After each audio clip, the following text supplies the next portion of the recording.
Hello, hello. Happy April 2023, people. Thank you for coming back to another Surf and Sales podcast. We are super excited. It's a big month for us in Surf and Sales. One, we have the event coming up in November, still some slots left. We actually have an alumni only. Scott, I wonder if someone listens to this podcast and they come to the first event in November, would we give them a discount to stay because they technically now be an alumni for the second event? We've never had anybody come to two events. That's So true. I think that'd be kind I of a think we fun. should. I think we should. All right. So it's the first They're time. basically a part of the crew at that point in time. Yes, yes. So you get to come spend 10 or 11 days in Costa Rica hanging out with us, which is, of course, on everybody's bucket list. We know. Um, Scott, a funny story. I actually have Chat GPT writing why Surf and Sales is a good sales conference, and I have one from Bard, which is Google's, and I haven't. I'm going to send it to you and Jeff, but it'll be funny to see what it says. So I can't wait to see this. We've outsourced our own role.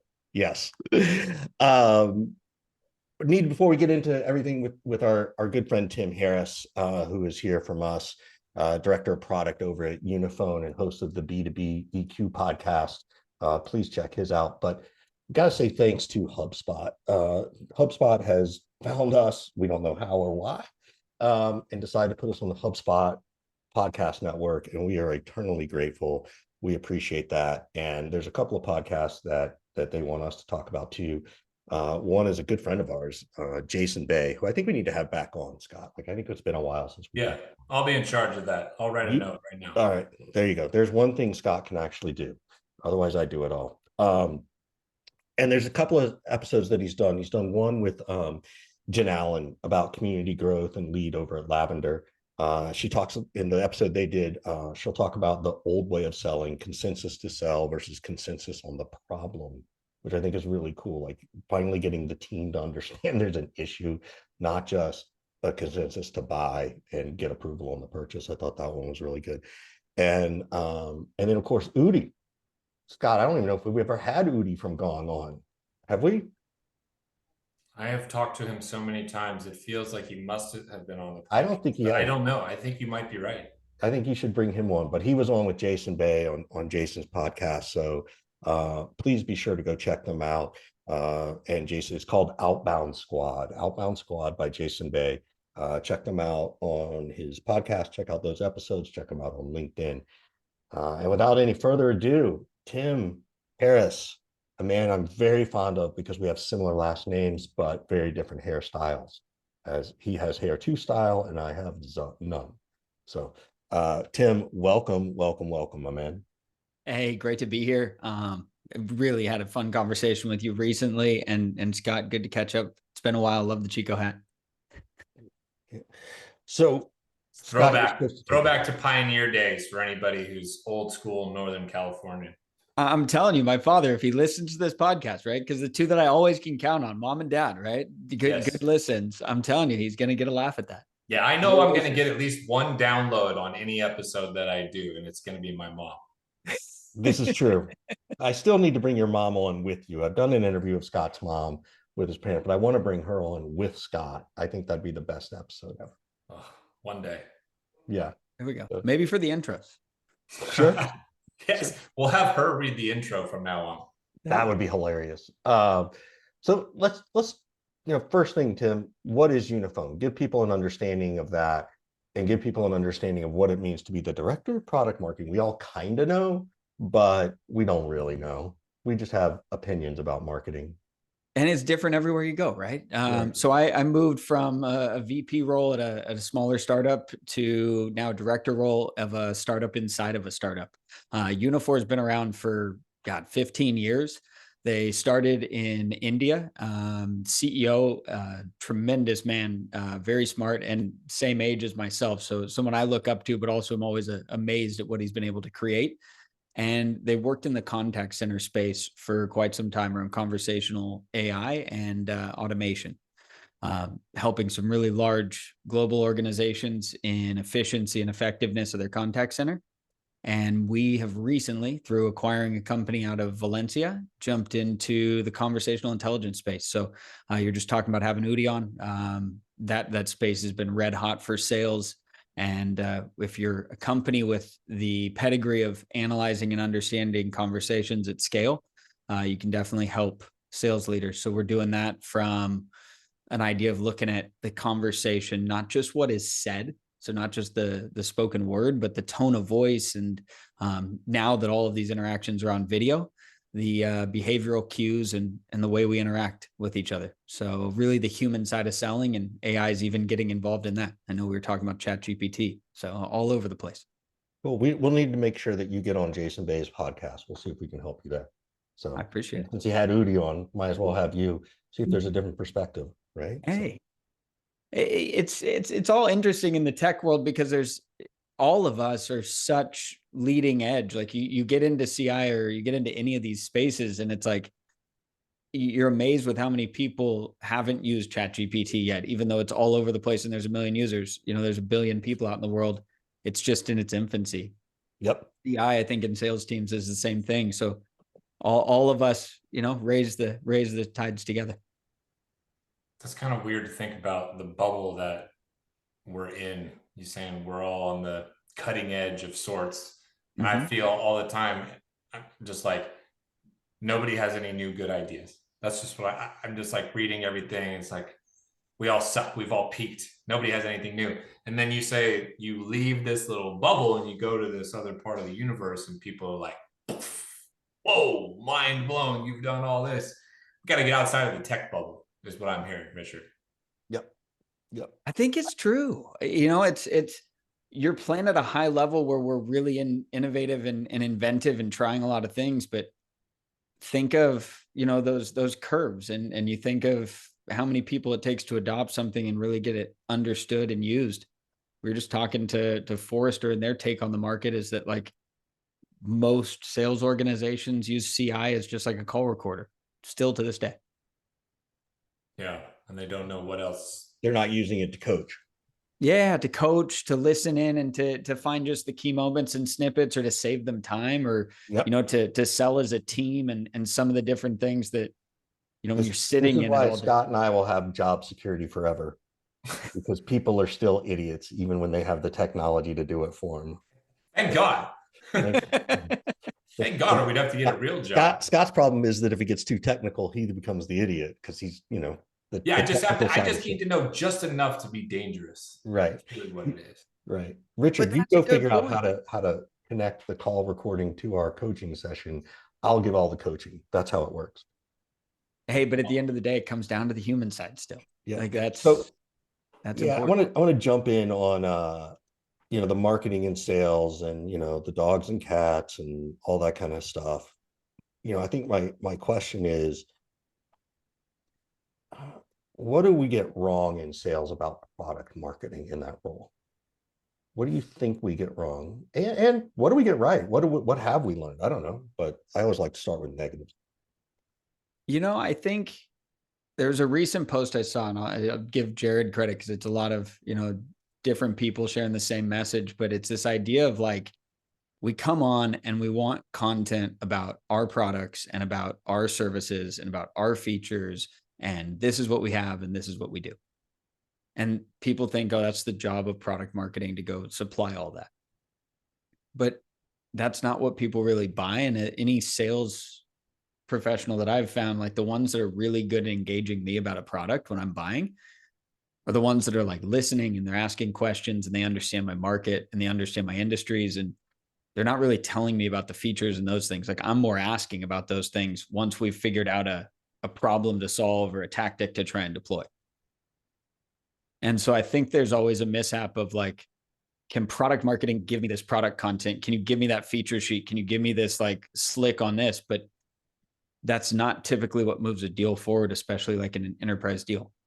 Like they can just go get that off a website or read it off a blog or something else. Like, well, this was kind of, I'm going to ask you like a tough question, given that your title is director of product marketing. Like you're talking about how all this information is available and people can go get it. It's on the website, it's on the blog post, whatever.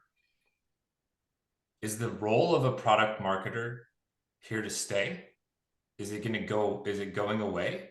Hear me out, because SDRs and AEs and even sales leaders now, everybody's doing product marketing and content marketing and brand building and all this kind of thing.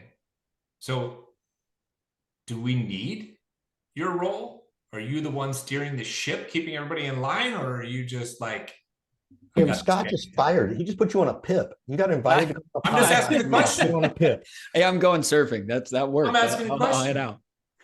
No, it's a good question.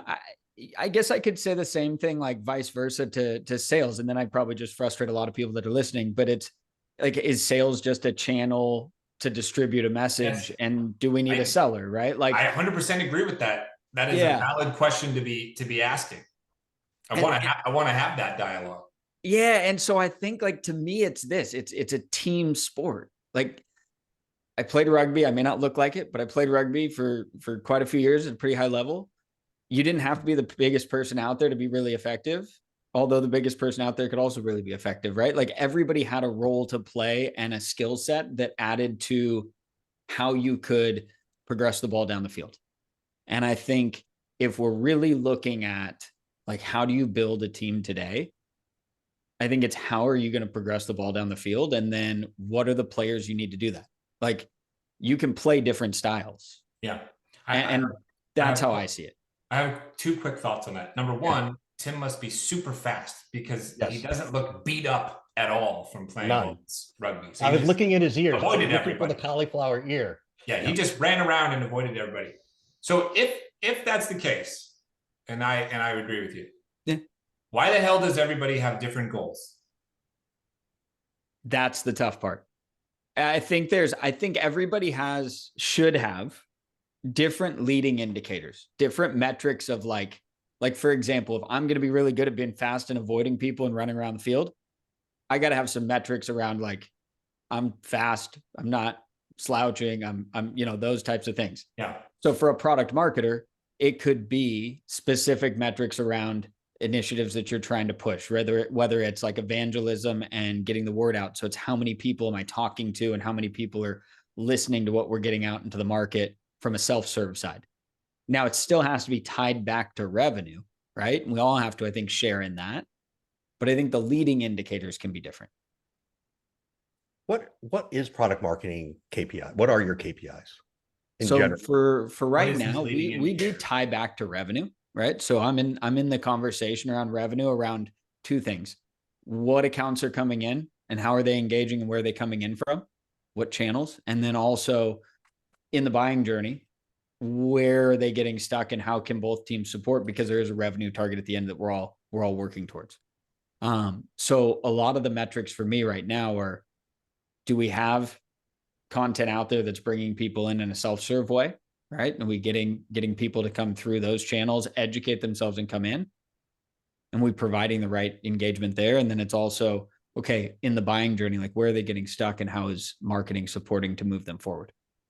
But don't we run into a mess of attribution? Oh, you do.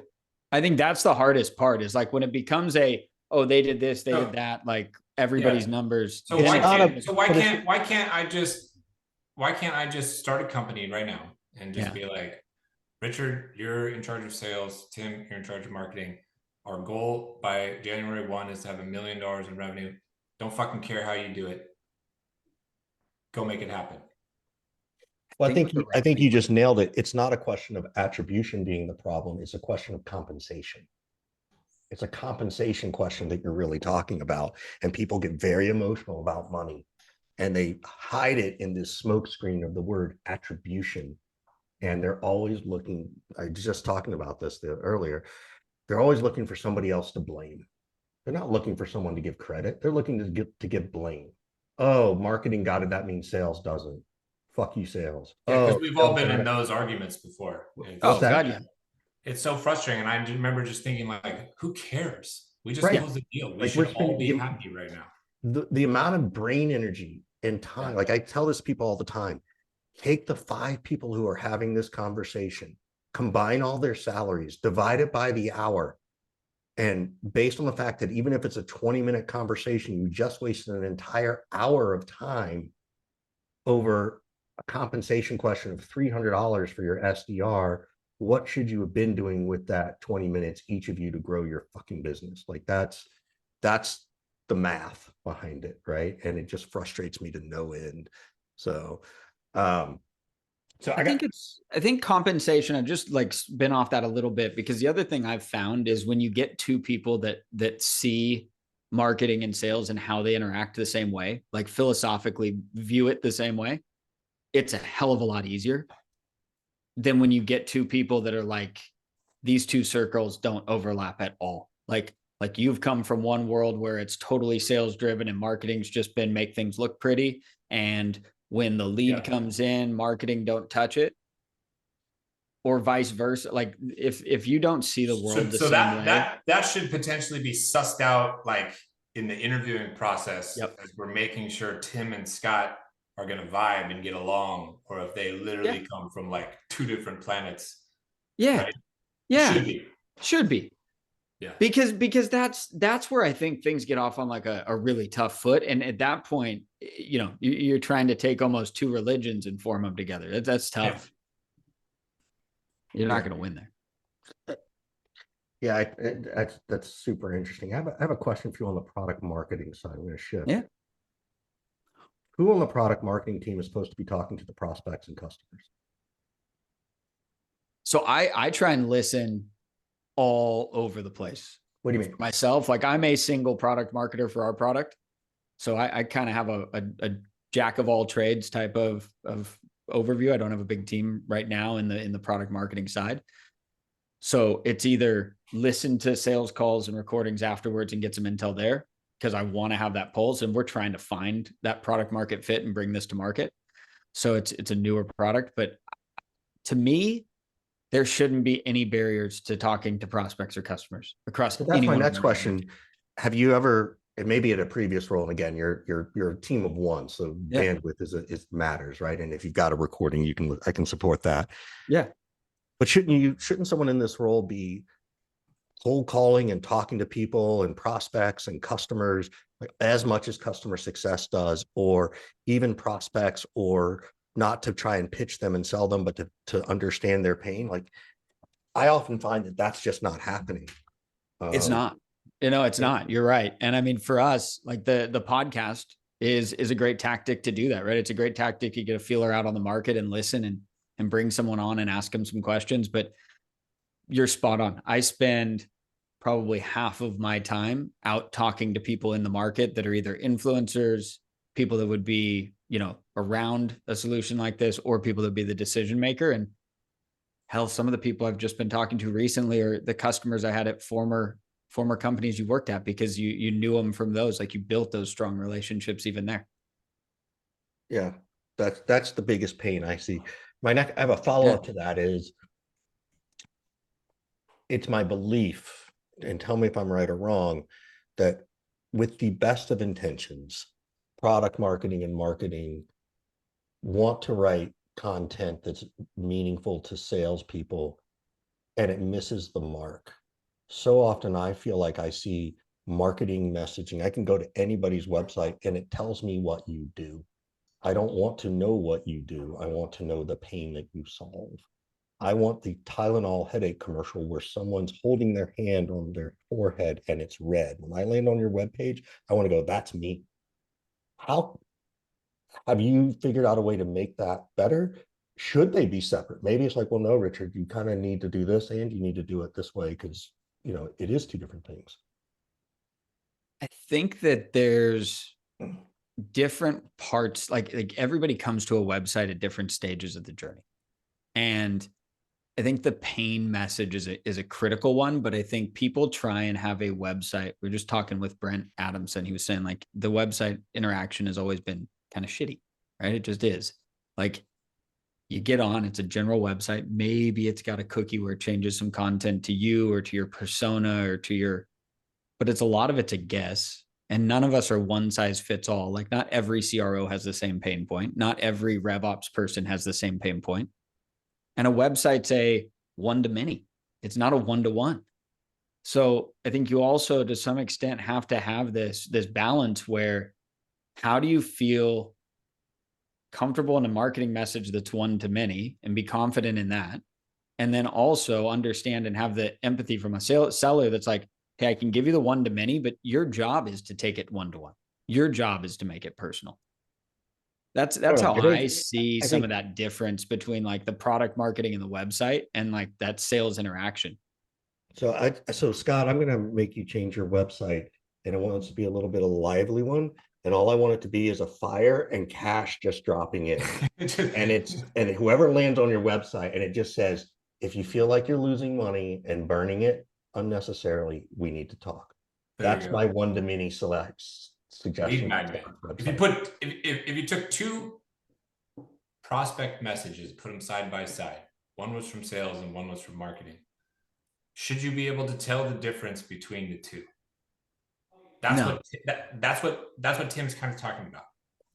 You said no, but a minute ago you just said, well, the one-to-many versus the one-to-one piece. So I thought for sure you would say, yes, I should be able to tell the difference. You should be able to tell the difference, but it should be in the same voice, right? So the thing that's really tough is like maintain the same voice, make sure it feels like it's coming from the same.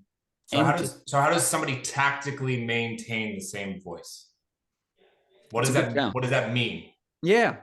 I feel like I know what you mean, but it's like, how can we articulate that to people who hear that and they're like, well, that was a great buzzword, Scott. What the fuck does that mean? So how can somebody tactically keep the same voice? If you think of brands that have a really strong voice, like one that I was thinking of recently was Nike. Now, consumer space, but think of Nike. Think of a big billboard of a Nike billboard that's like the Just Do It, the one that they just ran where it's like, we're there in the dark mornings and all that stuff. That's a big message. That's a big why statement for Nike as a brand. That's their message and their mantra and kind of how marketing speaks to the world. The burning cat pile of money on your website, Scott.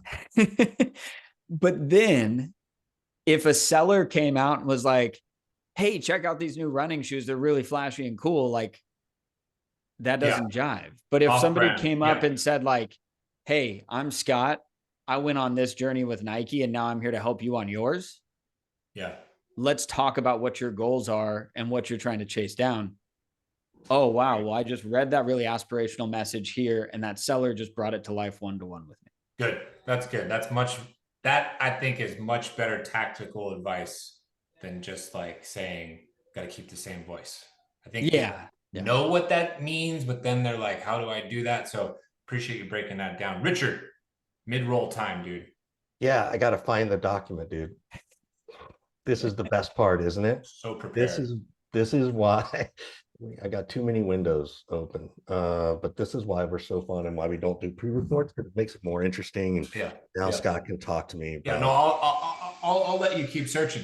You said something before we got started, Tim, like the way people go to market is changing.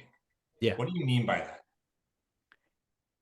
I think the last 10 years from my vantage point, and I've worked in the sales engagement space, and I grew up my marketing career in the HubSpot podcast on the HubSpot kick of the lead funnel and the landing page and the automated nurture and kind of all those pieces. And I don't think that those things are totally going away. But I said it today on LinkedIn. You can tell when you get dropped into a 30-touch nurture sequence, they have the wrong Salesforce data. And like Tim Harris must be on the East Coast somewhere, because I'm getting hit up on the phone at like 5 a.m, 3 times. And it's totally just push the easy button, send out a bunch of emails, hit 20,000 people and hope that 2% respond. I agree. That tactic is just dead. And it's dead both in the marketing space as it is in the sales space. Like, I'll be the first one to say marketing ruins friggin' everything. Like ChatGPT, watch, like now how many more email sequences are there? Because I can go into ChatGPT and literally say, write me a 5 email sequence for this persona, this person, and then boom, copy paste. Now I send it out to 20,000 people. And there's, look, and there are plenty of tools out there that'll actually integrate that in. Right. And because to me, if you're still going to ChatGPT and typing it in and then copying, pasting it into your system, I think that's a colossal waste of time. Just like when old school, I'm old enough to know, will go find their email address, copy and paste it into the CRM, update CRM information, right? All that stuff. So actually, interestingly enough, this is a really good segue because I do want to start talking a little bit about AI and ChatGPT and our good friends and sponsors over at HubSpot. And this is what they want us to share. So I promise this is worth your time. So don't fast forward. Hey, are you sick and tired of wasting your precious time on tedious tasks like pulling reports and rewriting blog posts and trying to personalize your countless prospecting emails? It's exactly what Tim said. We did not tee Tim up to bring this up before this ad roll. Say no more, because I got some new AI tools for you. Oh, I hope HubSpot doesn't hate me.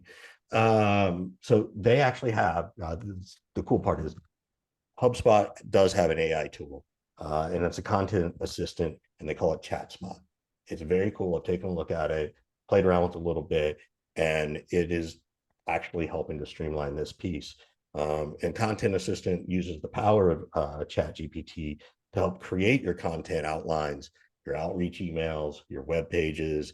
You can copy and paste in seconds. And in case that wasn't enough, they created ChatSpot, a conversational growth assistant that connects to your HubSpot CRM for great, unbeatable support. So it's not just about sales. Like if we're only thinking about AI as sales, I think we're all limited, and it's a whole revenue play. Like it's all kinds of stuff you can do.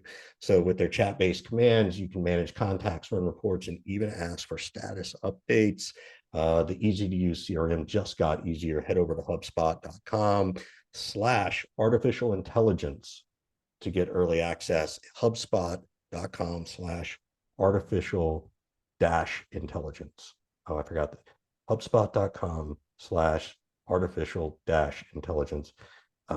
Which I wish they just put that out. They put it out in words. So they got to come up with a better URL. I think I said that last time. So anyway, let's get back to the show. Thank you, HubSpot. We love you. Thank you for bearing with Richard's snarkiness. So. You did so good, Richard. Nobody fast forwarded. Not a single person. Not a single person. Not a single person. Oh man. We'll have to ask them that because I think they can monitor that. So, all right. Well, I closed down my other note to you, Scott. What was the other topic we were going to bring up? Well, we wanted to talk a little bit about Chat GP 7000 and all that kind of stuff. all those fun AI tools and how everybody's branded it the same way. Right. Chat, whatever. Should you have to disclose whether you actually authored some piece of content yourself or had an artificial intelligence tool craft it for you? No. Okay. Richard says no. Tim, what do you think? I think the byline is going to become the most important thing soon. I absolutely. Hold on. Like who wrote it? Who wrote it? Right? Like your byline. Like Tim Harris, former blah blah blah blah blah, wrote this article. Like there's credibility in that. I think we're going to get to a point where we're producing so much crap, and I say crap because it's like it's all going to be the same. It's all going to be like 80% content, where it's 80% great, but it's not the 20% that's insightful or amazing. And those people that are still amazing journalists that have really cool POV and like really cool background and experience are going to be the ones that get most of the heightened following. So tell him why he's wrong, Richard. I don't think people are really going to be able to tell. I don't think the lay person is. There's going to be a lot of people out there who are going to tell me, oh, yeah, I can tell. No, you fucking can't. Right? Please give me a break. Those are the same people who tell me that when they take the Myers-Briggs thing where they're like, oh, it nailed me on this, but I got all this other stuff wrong. No, it didn't. It didn't. Like, it's not possible. So that's my, you don't think people will be able to tell the difference? They can right now, but you're just saying that the AI tool will improve to the point where no one will be able to tell. Yeah, I don't think so. I also think that if I go and write, the interesting thing will be if I use an AI tool and have it automatically post somewhere, and I don't take a moment to look at it and go, wait a minute, I need to add this little piece about me in, right? That's where I think, like if I saw something that was written that didn't have Scott's personality, I could probably tell that because I know Scott that well. Scott could probably do the same thing for Richard. That being said, I've already written some content using it and it's pretty good. And nobody's called me out on it. And if they do, so what? You've written my content. I mean, that's one perspective. If they call you out on it, so what? But from my perspective, if I'm going to read both of your content, and all of a sudden Richard's like, yeah, I have this fucking AI tool write everything for me, and Tim is like, all my thoughts are my own, and I read it all myself. For me personally, I stopped paying attention to Richard's stuff and I pay attention to Tim's stuff. But that's only if I say it. That's only if someone knows I did it. Correct. Well, you just said you're going to get called out on it, and you're like, whatever. No, if they do call me out on it, I'd be like, whatever. Like, okay. So, but that doesn't mean I'm going to admit to it.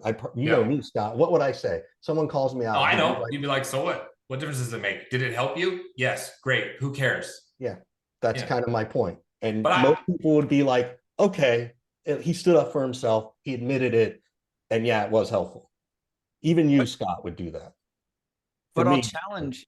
Yeah, but I'll challenge that if everybody then sounds the same, right? Because like LinkedIn is a giant, like one person posts something and then it gets copied 50 times. And then it never just sounds like a Scott. It never annoys him. Yeah. And then it sounds like a big echo chamber, right? Yeah. Like at a certain point, whether you call it your own writing or maybe it was even AI assisted, but like the person who has the creativity, like creativity, I think is our final competitive advantage because everybody has the same website. Everybody says they have the same features. Everybody says they have the same this and that. We're now writing everything with AI. It's all going to sound the same. Like I hate to be on a rant, but I think that the creative is the only thing that's going to make a difference. But who's to say it can't be? Like I've written stuff. Like I've got, I'm going to post it too. I'm going to be like, hey, here's what ChatGPT and here's what Bard said about the surf and sales event. This is what you should take to your boss to prove you should go because both the AI tools said you should go. Pay me to go. Like I think that's good stuff. I think there's context to it and how you do it, right? I think it would also, Scott, let me ask you this question. If I had it write, hey, write me a list of blah, blah, blah, blah, blah. And I put in LinkedIn, hey, this is what ChatGPT says. What do you think? Is that me cheating? My argument would be no, because you're disclosing it. Yeah. Okay. So this is a similar debate, I suppose. People are starting to say, should you have to disclose if you're being paid to endorse XYZ? Oh God, I had this question the other day. The influencer marketing stuff, right? Like I posted this picture of me in Salesforce's hoodie the other day, and somebody literally commented like, I guess you're getting paid for this. It's disappointing because I always respected your like independent brand or whatever. Gotcha. And I'm like, I did not get paid. Actually, I would have loved to get paid. It's just like a nice sweatshirt. But should you have to disclose that? There's a lot of people who say you should. If I go talk right now about Unifor, yeah, and you paid me $100 to make a post or whatever you pay me, should I have to have a disclaimer at the bottom? Yes or no? It gets fuzzy. So my ethics in me, I guess, like, going to Catholic school and all those things and mom on this shoulder goes like, you kind of do because it's tough. And I mean, a lot of that's gone on with like the ad campaigns on influencers for like Instagram and those pieces. So like, I look at it from that marketing lens where they do Richard, have to share. Do you agree with him? No. So I will do it when I'm told I have to do it. Right.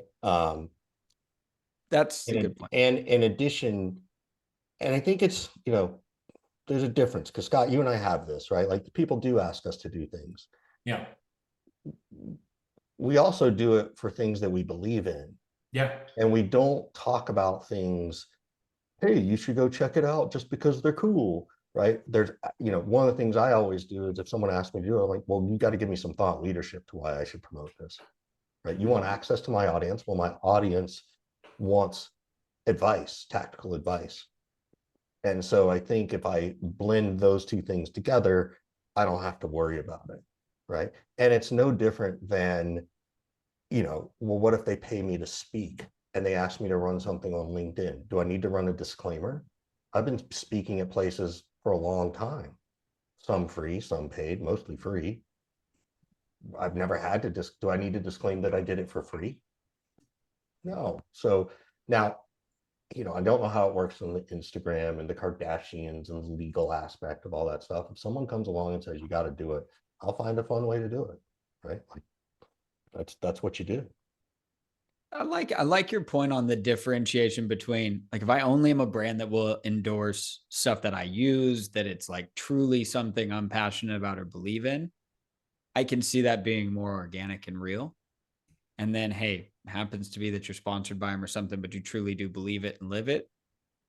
I think that's where the authenticity comes in. I think, Scott, like to your point with ChatGPT or any of these things, like if you can just be transparent and authentic, real about it, then I think you're overall clear. But I think in general, the flip side is we kill trust. And I think, like, at the end of the day, like, trust is what moves, trust and confidence is what moves this market. Like, I don't buy if I don't trust you, if I don't like you, and if I'm not confident in the decision. How does that hurt trust? How does that hurt my trust if I talk about HubSpot? Because I question why you're talking about it. Yeah. So I could, in theory, question your intent. Are you questioning my intent, or are you trying to question my integrity? Well, intent first, which potentially leads me down the road towards questioning your integrity. Which, Scott, exactly. I'm not talking about you personally. I'm just having the Scott, argument. you're always talking about me personally. It's always I'm just trying to have the dialogue here. It's a good question. I don't know. I'm not convinced that I have to, although look, someone wants to here's the deal. My cell phone number is 415-596-9149, 415-596-9149. Text me and tell me you listen to this episode, and text me and tell me that, one, you're going to become an alumni and come to both Surf and Sales, and two, text me if you think I should disclose my ads if I have to write something. You're actually making a good point, though. This is how I think you combat it, Tim. Yeah. Because if you do enough other things that are super raw, super authentic, just, your real self, you're giving and giving and giving. Richard just gave out his phone number, which he's done many times before, right? Like, you have built up this bank of goodwill, or intent, trust, or whatever, right? And so, if you make a post about a particular brand, you'd be like, well, he must like this thing. But if you're lacking and devoid of all of that, if you're somebody that doesn't interact with your network, if you are not giving and you're always taking, and that's your kind of perception, if everything that you do seems automated and templated, and you're never sharing or revealing anything about your real self, now I think I'm more prone to question your intent and integrity. So I think that's potentially how you could combat it.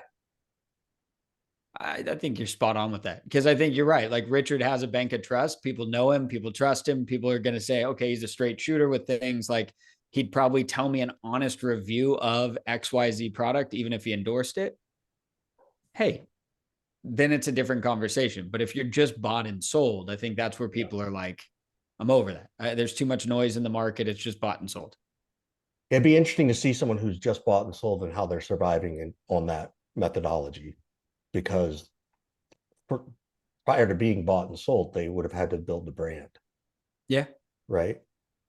So that would be an interesting, I like what you said, Scott. That was a really good answer. So maybe that's the answer I'm going to give when people ask me. So feel free to listen to the episode again, Richard, and commit to memory my random off the cuff thought, because it was such gold for you, Richard. Oh, Jesus. Feel free. Tim, this has been awesome, man. We appreciate you spending some time with us. We've had a real good chat, some good dialogue. It's always fun when we have like different points, different perspectives and disagreements and all that kind of thing. We like to end every show by saying, do you have any questions for us? How can we be helpful to you? So, got anything for us? Well, I would say this. to me, it's two things. Where do you see sales in the next few years? What skills are going to be the differentiating skills? That's number one. And number two would be what are the biggest challenges you're seeing out there for revenue teams today? I'll take the second one. All right. Richard, I'll take the biggest challenge for revenue teams today. You take the first one. Okay. Do you want to go first, or do you want me to go first? No, you go first. So, Scott's gonna love this. What was the question again? I was taking a note to put it in. God, you're so old. Where's the future I'm of sales putting in the going? HubSpot show notes. Come on. There you go. Where's the future of sales going, and what are the skills that are going to make or break sales teams in the next few years? The future of sales and the skills are, I just said this earlier today on another podcast because of the AI. I feel like there's gonna be this morph of a SDR sales engineer type role, whose job will be to work through the AI stuff and align it with the sales messaging to what you were talking about earlier, Tim, that may be different, right? The one-to-many piece. Build that out. So it's going to fall into this sort of SDR sales engineer, sales ops messaging role that will truly, and it might even become a revenue title, because it's going to live with sales, but have a strong connection to marketing and messaging. And so I think that's a future of that top of the funnel. I think that Scott's been harping on it a long time, and I'm finally agreeing, is that reps, there's no excuse for them not to be full cycle anymore, right? They, particularly AEs who hated prospecting or didn't like it or were never really trained on it, which I think is a big problem. They now have the tools to do it, and I think that it'll be slow, but now that they have the tools around AI, those who adopt and adapt the fastest will become the most successful, right? And they will learn how to, quote unquote, be their own SDR, so to speak. So I think that's one piece. And then the last piece that I'll say is that I think our entire EQ as salespeople is going to improve, and so will sales training and best practices, because AI is not about top of the funnel. Yep. You could use it to, how do I negotiate with procurement?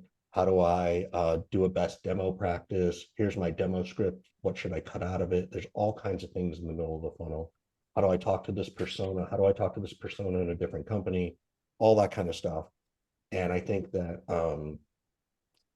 if I do that enough times, well, I've just trained myself to do it, and I don't have to even put it in there anymore. So I think there's this whole enhancement of the EQ side that's coming that people haven't thought about yet. And we're not there yet, but I think that can be, an important piece. So anyway, I'll shut up now. Scott, do you remember your question, or does he need to repeat? Yeah, he's talking about the biggest challenges for go-to-market teams right now. Yep. Right? I mean, I think it's just getting people's attention. I mean, if I was thinking the other day about how when I first started cold calling, it was the typical kind of, make 100 calls a day type of thing. And I legitimately used to be able to have 15, 20 conversations a day. That's like a month's worth for some people. I saw a post from a Gong SDR today, said he went 0 for 80 yesterday, made 80 calls, didn't have a single conversation. Right. So that's tough. But yeah, think about why though. Like, nobody picks up their phone. No, well, that was my question. I don't pick up my phone for anybody. Richard calls me and I make a decision. Do I feel like talking to Richard right now? Sometimes I don't pick up the phone, even when I know somebody. If I don't know your number, if it's not plugged into my phone, and I'm not expecting your call, there's like a 0% chance I'm picking up the phone. I don't use my voicemail. My voicemail literally says, I never check this, just text me. Yep. So if you don't have the ability to text me from whatever phone you called, you're fucked. You're not getting through to me. Okay. If you think about email, everybody has 9 million emails flying through. And all the spam filters. Yeah. There you go. Because even if it's a legit email, we're all on the defensive so much, trying to prevent spam and noise, sales messages or whatever from coming through. or some hack to like steal your identity. We're all so defensive. Nobody fucking replies or opens emails anymore. Yep. The email open rate and reply rates are like sub 1%. So go ahead, spend as much time as you want trying to write the perfect email. It's not getting through. Okay, Yeah, well, no one's even seeing it. No one's even seeing it. Let's pivot over to social. Guess what's happened to the LinkedIn inbox, DM? It's destroyed. It was never very good to begin with, but like it's destroyed. Yeah. We all got a million messages in there now. So how the hell are you going to get through to some? That's the biggest challenge that I think everybody's facing. That's where it comes to be an influencer and get paid to get through. That's where, again, Scott, and it goes full circle. Scott, like you're opening the curtain and you're explaining, well, that's why they contact us to do these things. By the way, neither Scott nor I are doing a ridiculous amount of money on influencer marketing. And, you know, believe me. I bought a bowl of Chipotle the other day with my influencer check, Richard. Exactly. And Chipotle might send you one for that one. There you go, doubling down. They should. They should think about that. We do need. I've asked for it, but I'm going to say it again too. For anybody over at HubSpot, get us some swag. Get us a hat. Get us a shirt. Something we can wear in the podcast. We do the videos too, so we want to be supportive to them. That's what I think, Tim. It's just incredibly hard to get in touch with somebody. So I'm feeling it the same way in marketing. I think overall, in general, awareness, like just getting people's attention, is brutal. And to me, it's a brand thing. Like the companies I see doing like better than average are mainly just because they have a brand. Yeah, you know, Scott, you know whose fault that is, by the way, all this noise? Product marketing's fault. That's right. Fueling all those spam cannons, right? Right. Oh, man. So, Tim, we have one last question for you. It goes all the way back to the beginning. And it's the most important question about this sport. We don't know a lot about this sport, so you might have to explain it. What positions, based on what you know about Scott and I, what position would we play if we were on your rugby team, and what would our role be? Those are good. Those are good positions. Well, you two work well together. So let's say scrum half and fly half. Okay, now and the reason why, what does that mean? I don't know what those mean. Yep, right. Yep. So this is why. So Richard, look, you're going to be right at the middle of those 8 men around you. Get your head down there, and you're going to make sure you drop that ball in nicely so we can get the ball back to Scott. So think of, 8 guys that are triple my size, all binding up and pushing against each other like this as my fingers go together, right?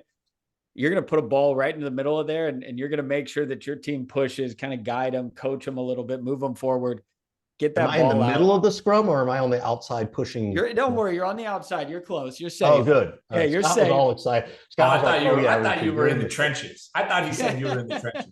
We won't call Richard a hooker. No, he's not a hooker. So what does Scott do? Then Scott's going to be waiting for that ball, right? Because he's got his sales team out behind him. He's got a bunch of guys looking good, ready to go. He's going to get that ball and then distribute it and run up the field. There you go. I like this. I like this plan. Hey, that's pretty much how it is. Richard has to dig into the technical shit, and then Scott carries the things forward. Scott, how many times have I said I come up with this great idea, I try it, it kind of goes okay, and then you take it and you run with it 1,000 times better than me. So no, there's been a few. There's been a few. We all have a role to play, Richard. Exactly. There it is.